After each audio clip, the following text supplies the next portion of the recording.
The United States' push to oust Venezuelan president continues. And in a speech, Vice President Mike Pence used both the threat of more sanctions and the promise of humanitarian aid.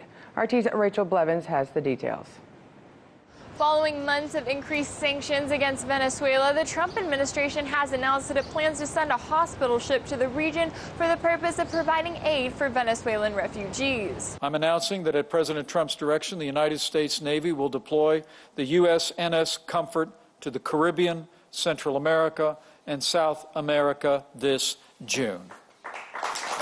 Vice President Mike Pence claimed that the ship will carry out a 5-month humanitarian mission in which U.S. military and medical personnel will work with their counterparts to provide medical assistance to the estimated 3 million refugees who have fled from Venezuela in recent years.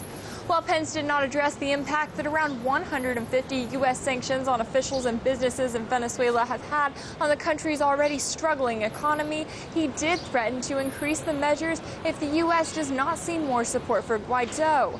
He noted that the U.S. has lifted sanctions on one general who broke ranks from the government of President Nicolas Maduro, and they hope it will encourage others to do the same. Pence also said they are prepared to sanction all 25 members of Venezuela's Supreme Court if they do not stop acting as what he called political tools for Maduro.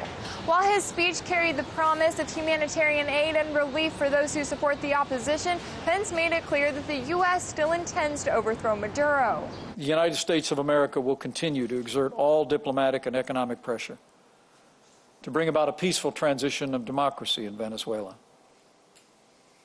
But to those who continue to oppress the good people of Venezuela, know this: all options are on the table. While he remains under the threat of arrest following his failed attempt to spark a military uprising last week, opposition leader Juan Guaido was all smiles as he attended a meeting of the National Assembly in Caracas on Tuesday. Opposition members discussed a proposal for Venezuela to return to a regional defense agreement from the Cold War era that would give other nations, like the U.S., political cover to increase their involvement in Venezuela. Also seeking more influence in the country, the International Contact Group on Venezuela has announced that it plans to send representatives to Caracas in the coming days to present a peaceful and democratic solution.